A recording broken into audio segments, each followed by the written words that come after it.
नमस्कार। आज मैं फिर आपके सामने अपराध की एक और घटना लेकर आया हूँ। आज के अपराध की घटना हालिया है, हाल फिलहाल की है। प्रदेश वही अपना उत्तर प्रदेश और जिला बलिया। हुआ कुछ यूं कि 11 मई 2025 को बलिया की सिटी कोतवाली में एक महिला माया ने आकर अपने पति देवेंद्र की गुमशुदगी लिखवा दी।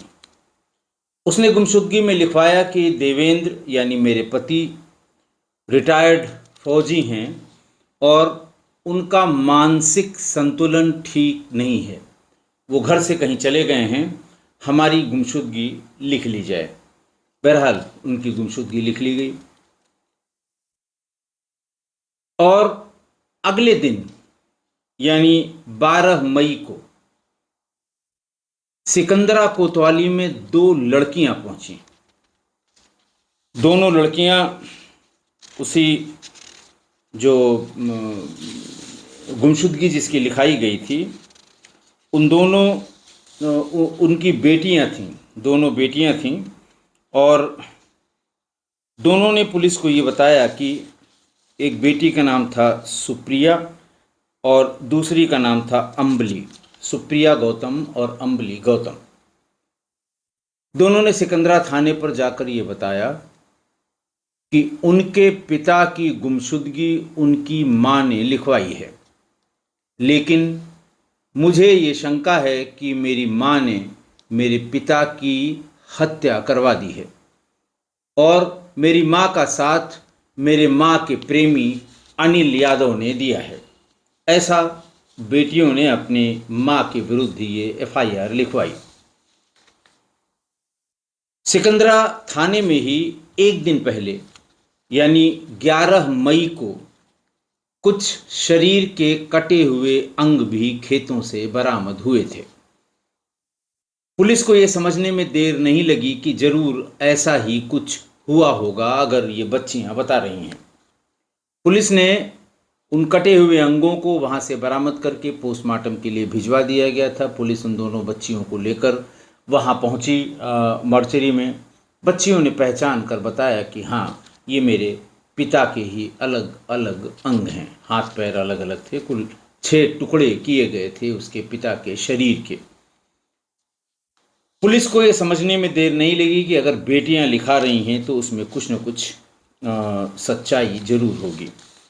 फिर 12 मई को ये शिकायत मिलने के बाद और ये पहचान होने के बाद कि सिकंदरा क्षेत्र में जो भी बरामद हुआ है, मानव अंग बरामद हुए हैं अलग अलग, वो देवेंद्र के ही हैं जिसकी सिटी कोतवाली में गुमशुदगी लिखवाई थी इसी माया ने, यानी उसकी पत्नी ने।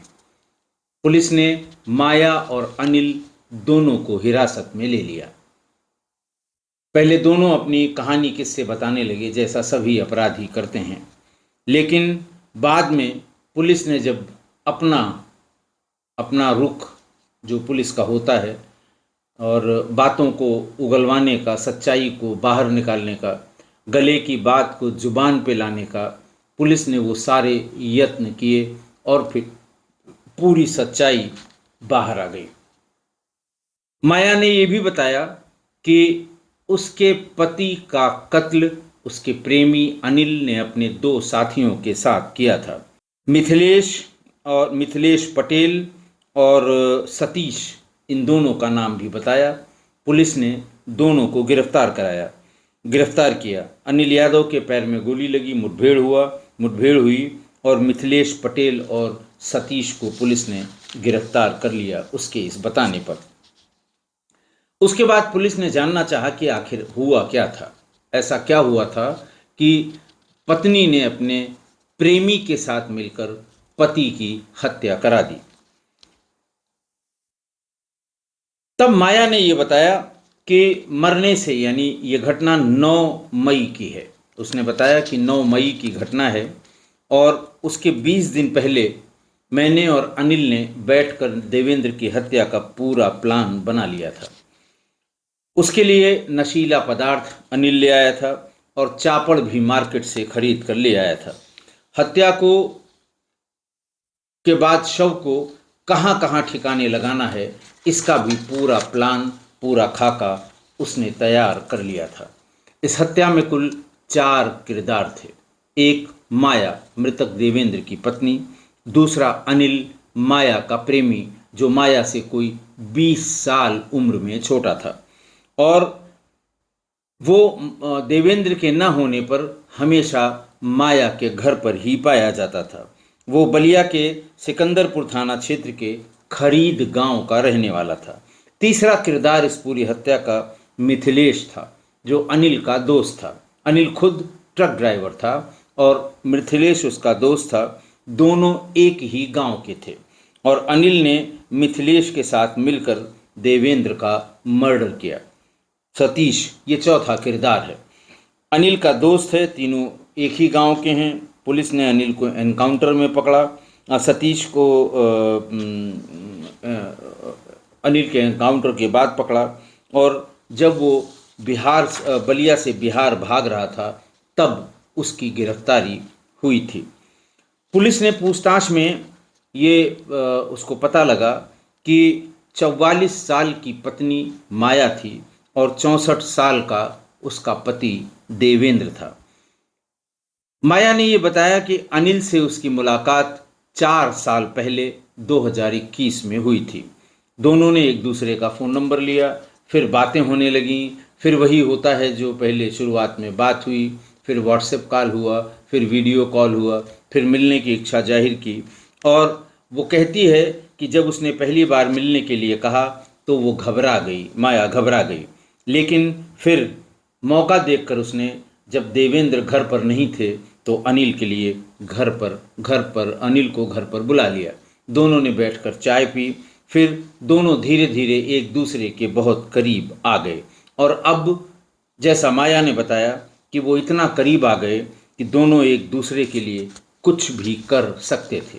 अब आप अंदाज लगाइए कि माया 44 साल की और अनिल 24 साल का, 20 साल का अंतर था।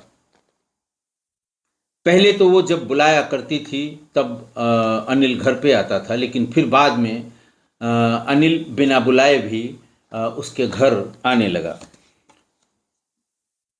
2 बार ऐसा हुआ कि अनिल जब बिना बुलाए माया के घर आया तो देवेंद्र घर पर मौजूद था। देवेंद्र ने उसके जाने के बाद पूछा कौन है, तो उसने कहा कि ये मेरा दोस्त है।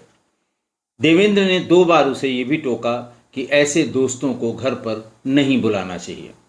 पता नहीं वो कैसे आ गया, उसे ये पता होगा शायद कि मैं घर पर नहीं हूँ, लेकिन इसका प्रतिवाद किया माया ने और ये कहा कि तुम फौज में हो, हर बात में शंका करने की तुम्हें आदत है। बहरहाल बात आई गई हो गई, लेकिन इतनी डांट फटकार या पता लगने के बाद भी अनिल का माया से मिलना बंद नहीं हुआ और धीरे धीरे ये बात मोहल्ले वालों को भी पता लग गई कि जब जब देवेंद्र बाहर गया अनिल फौरन आ जाता था और कभी कभी पूरा दिन और पूरी रात अनिल माया के घर में ही रहता था। आप जानते हैं कि अगल बगल वालों से कभी इस तरह की बातें नहीं पसती हैं और उन्हीं लोगों में से किसी ने बिल्कुल तिथिवार और समयवार देवेंद्र को पूरी बात बता दी।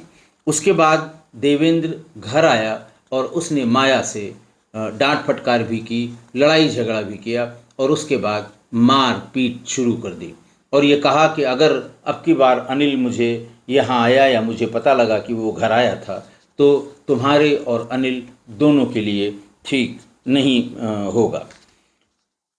ऐसा सुनते ही उसने फौरन अनिल से संपर्क किया और ये बताया कि देवेंद्र मुझे मारते पीटते हैं और फिर वो जब भी अनिल से मिलती थी उसे अपनी चोटें दिखाया करती थी कि देखो देवेंद्र ने मुझे कितनी बुरी तरह से मारा है।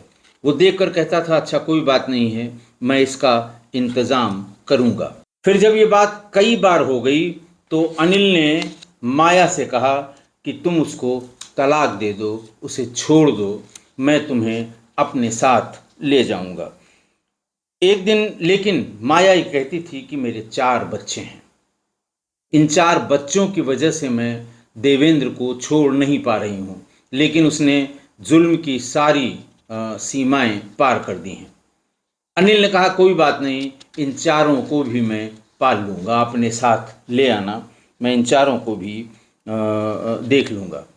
इसी तरह जब जब वो मिलती रही वो देवेंद्र की शिकायत करती रही और उससे ये भी कहा कि अब ये रोज़ रोज़ के झगड़े मुझसे झेले नहीं जाते। घटना के 20 दिन पहले उसने फिर यही बात बताई कि अब तुम्हें कुछ डिसाइड करना होगा, मैं ये रोज़ रोज़ के झंझट से परेशान हो गई हूँ। फिर अनिल ने कहा कि इसको रास्ते से हटाने के सिवा दूसरा कोई चारा नहीं है, ये रास्ते से हट जाएगा, फिर मैं तुम्हारे पास रहूँगा और तुम्हारे चारों बच्चों की भी देखभाल मैं ही कर लूँगा। प्लान ये था कि देवेंद्र को उसी रात मारकर उसकी लाश को दूर ले जाकर जला देंगे। अंजाम देने के लिए 9 मई का दिन चुना गया। इन दोनों घर में एक घर हरिपुर गांव वाला था इनका, जहाँ पे बाकी लोग रहते थे, और दूसरा बहादुरपुर वाला घर था जिसमें माया रहा करती थी। तो 9 मई को इसने तय किया था कि हम देवेंद्र को यानी अपने पति को हरिपुर वाले घर पर बुलवा लेंगे, ये कह के कि बेटी सुप्रिया को लेने के लिए स्टेशन जाना है, बक्सर स्टेशन जाना था उनको। तो देवेंद्र को माया ने फ़ोन किया और ये भी कहा कि मैं भी सुप्रिया को लेने स्टेशन चलूँगी, इसलिए तुम हमको हमारे यहाँ हरिपुर गांव वाले मकान पर आ जाना। देवेंद्र वहाँ से निकला और माया को रिसीव करने के लिए बहादुरपुर वाले घर पर गया। हरिपुर वाले में देवेंद्र रहा करते थे, बहादुरपुर वाले में माया रहती थी। तो वो घर से रिसीव करने के लिए गया कि माया को लेकर वो बेटी सुप्रिया को लेने के लिए अपनी बोलेरो से बक्सर रेलवे स्टेशन जाएगा।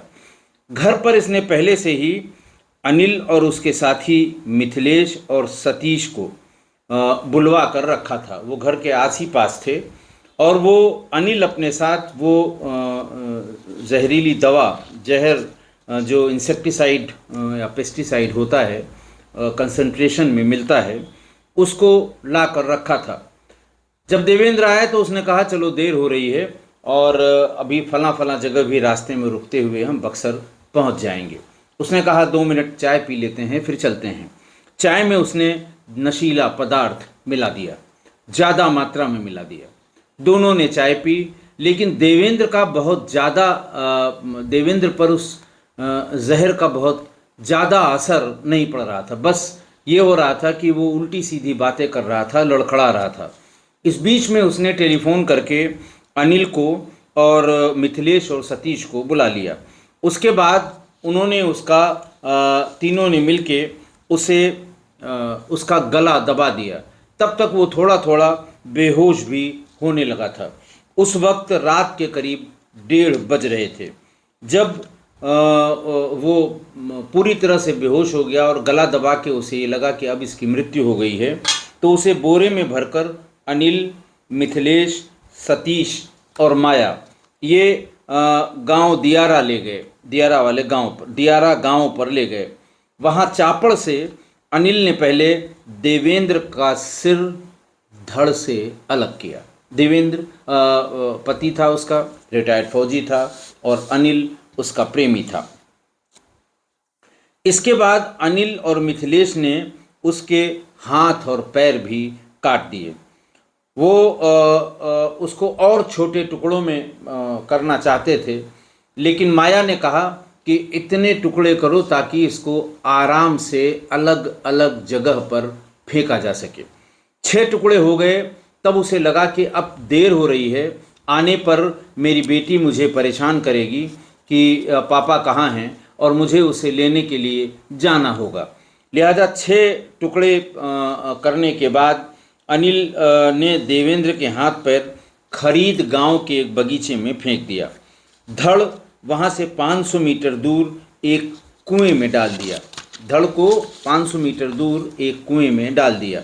और उसके बाद उसका सिर घाघरा नदी में फेंक दिया। ये सब करने के बाद सभी चारों लोग घर पर आ गए, उसी घर पर जहां माया रहती थी। किसी को किसी प्रकार का शक न हो, इसलिए माया बोलेरो से बेटी को लेने बक्सर चली गई और फिर वहां पहुंची। गाड़ी थोड़ी लेट थी, हालांकि इसको जाने में भी देर हो गई थी, लेकिन स्टेशन पर उसने बेटी को रिसीव कर लिया। गांव वाले घर से लोगों ने देवेंद्र को फ़ोन किया। शाम के समय या रात के समय सामान्य रूप से लोग जो एक दूसरे का हालचाल लेते हैं, उनको फ़ोन किया तो उसका फ़ोन नहीं लगा।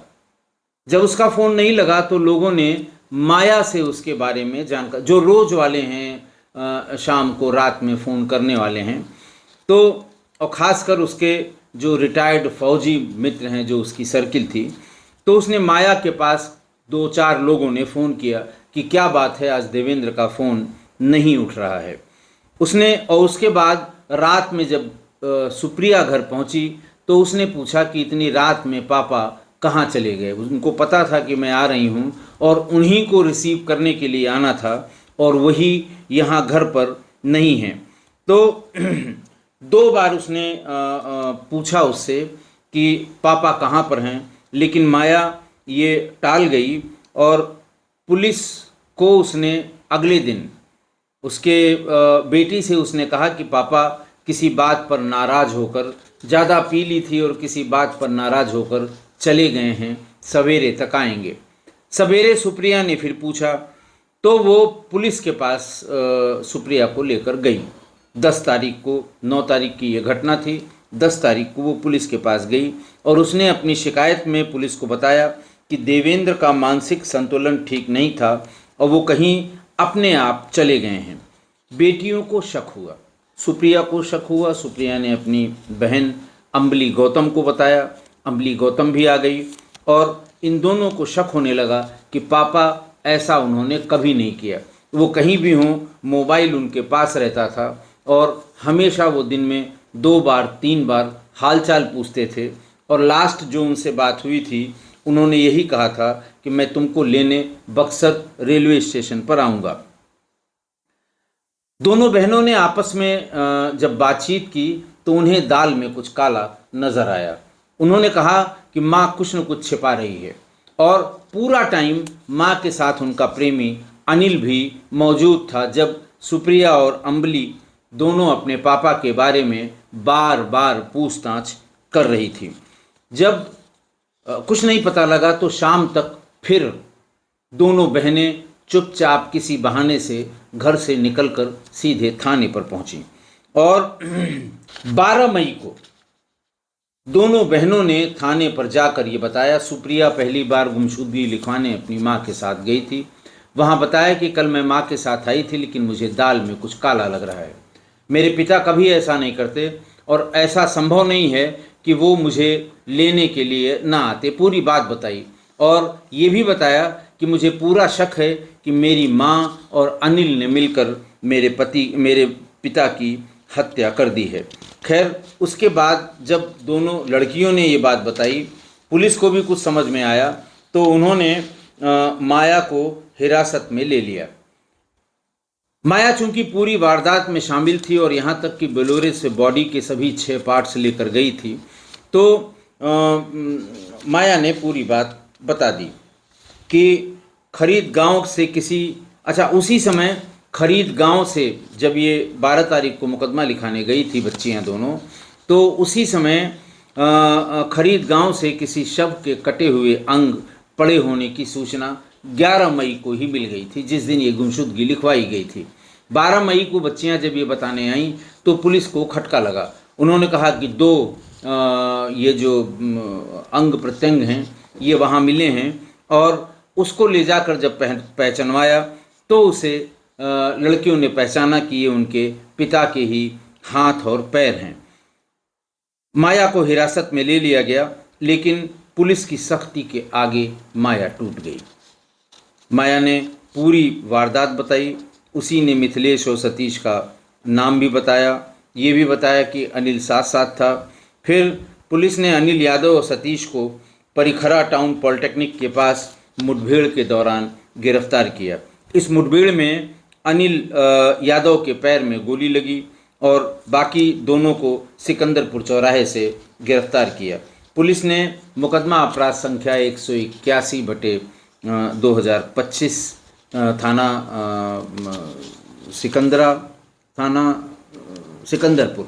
थाना सिकंदरपुर में 103(1)1031 मर्डर की धाराएं और 238 जो नया BNS है, 238 जो पहले 201 था IPC में कि सबूतों को छिपाना, ये दर्ज किया और सभी चारों को, इस हत्या के चारों किरदारों को गिरफ्तार करके जेल भेज दिया।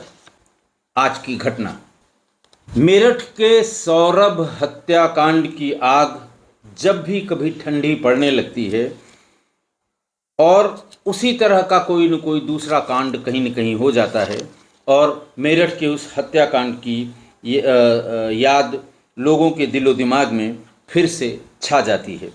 फिर वही सौरभ, मुस्कान और साहिल, इनकी याद सभी को ताज़ा हो जाती है। उसी के साथ साथ वो नीला ड्रम, 2 बोरी सीमेंट, मुस्कान का साहिल के साथ हत्या करने के बाद का मनाली का डांस, और उसके साथ साथ लोग उस बागड़ बिल्ले साहिल को भी उसकी शक्ल को देखकर या उसकी शक्ल से उसको याद करते हैं। देवेंद्र रिटायर्ड फौजी था, जरूर अनुशासित रहा होगा, अनुशासन प्रिय रहा होगा, जैसे बाकी सब रिटायर्ड या फौजी जैसे बाकी होते हैं। अनिल का देवेंद्र के घर आना जाना पहले से ही बना हुआ था। देवेंद्र उसे इग्नोर करता था, उसे लगता था कि मेरी पत्नी से 20 साल छोटा ये लड़का है, आता है कोई ये इससे किसी को क्या खतरा हो सकता है, उसको इग्नोर करता रहा। लेकिन पड़ोसियों ने जब बार बार उसको टेलीफोन पर बताना शुरू किया, जाकर बताना शुरू किया कि तुम्हारी गैर मौजूदगी में ये ज़रूर रहता है, तुम अगर एक आध दिन के लिए दूर चले गए हो, बाहर चले गए हो, तो ये रात में ही घर में सोता है, तो आकर उसने इस पर कड़ी नज़र रखनी शुरू की। और ये बात सही निकली कि अक्सर वो ये सोच कर के देवेंद्र चले गए होंगे घर पर आ जाता था। लेकिन जब घर पर देवेंद्र मिलता था तो देवेंद्र ने उसे बहुत भला बुरा कहा और ये कहा कि आइंदा से मेरे घर मत आना। उसके आने के बाद, मतलब उसके वहाँ घर से निकलने के बाद, उसने अपनी पत्नी को बहुत गाली गलौज की, तमाम डांटा, तमाम हर तरह से उसे प्रताड़ित किया। लेकिन